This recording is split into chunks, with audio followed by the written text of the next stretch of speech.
You walk into a packed tavern in the year 1300, 40 bodies, wool clothes, no deodorant, nobody who showered that morning. Your brain has already decided what this room smells like. It's wrong.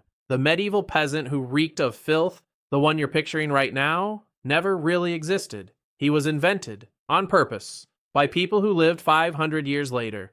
The average person in 1300 was probably cleaner than you'd ever guess. Not spotless, but not the cartoon either. And the reason we got it so wrong isn't about hygiene at all. Start with the thing everyone assumes didn't exist yet. Soap. Soap was real, and it was ancient. The Sumerians were writing soap recipes onto clay tablets around 2800 BC, ash and animal fat boiled down together. Picture a clay pot over a low fire. Into it goes wood ash, soaked in water until it turns to lye. Then rendered fat, stirred slow for hours. What rises to the top, skimmed off and dried, is soap. By the 9th century, the city of Aleppo was making hard green olive oil soap and shipping it across the Mediterranean. Castile soap, made in Spain from pure olive oil, became a luxury that kings paid heavily for. But soap was only one small piece of it. Most people washed with water every single day,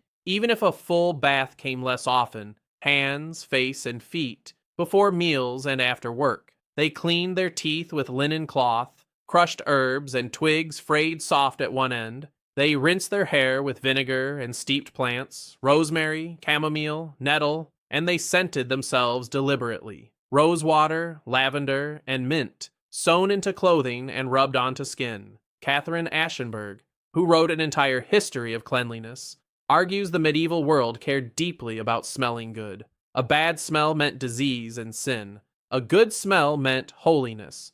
Think about what that means. Smelling clean wasn't vanity. It was a moral duty. Now go to Paris near the end of the 1200s. In 1292, a tax survey of the city wrote down its trades, street by street, among them 26 public bathhouses. The French called them étuves. Inside, large wooden tubs lined with linen sheets to spare your skin from splinters. Steam curls up from water heated in the back room. Attendants carry in bread, wine, and small dishes of food. Guests sit in the water for hours, talking, eating, settling business. A bath cost a few coins, cheap enough that working people could afford it. Some bathhouses were respectable family places. Others drifted into something closer to brothels. The keepers had their own guild, their own rules, their own criers shouting through the streets when the water was finally hot. And this wasn't only a Paris thing. London had its bathhouses too,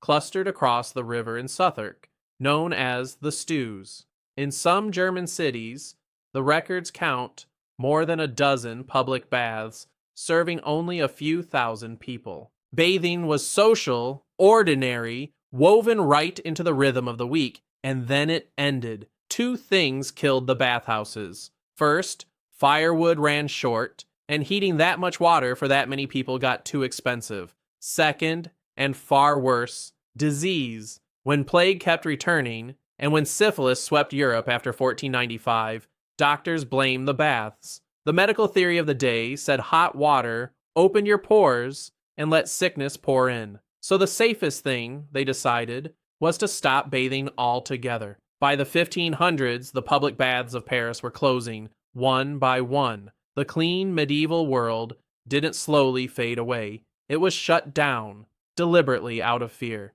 Here's the strange turn. The dirtiest stretch of European history isn't the Middle Ages at all. It's the centuries right after, when washing with water fell out of fashion entirely. Kings and nobles now clean themselves by changing their linen shirts and drowning in perfume.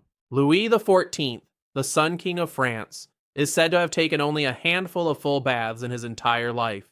His court buried the smell under so much scent that Versailles became known as the perfumed court. This is the era that actually earned the bad reputation. But it gets stranger. Now jump to the 1800s. A Victorian writer hunched at his desk. He's writing about the Middle Ages, an age he never saw, 500 years gone. He wants his own century to look modern, scientific, scrubbed, spotless. So he paints the past as filthy, toothless, crawling with lice.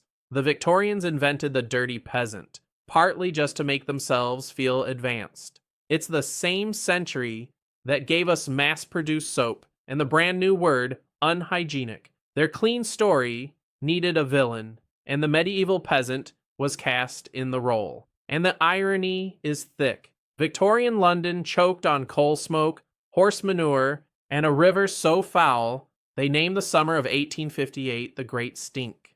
Parliament had to suspend its sessions because the reek of the Thames was unbearable. The people calling the Middle Ages dirty were living in one of the smelliest cities in human history. So go back to that tavern in 1300. 40 people, wool and wood smoke, herbs rinsed through their hair, rose water on their wrists.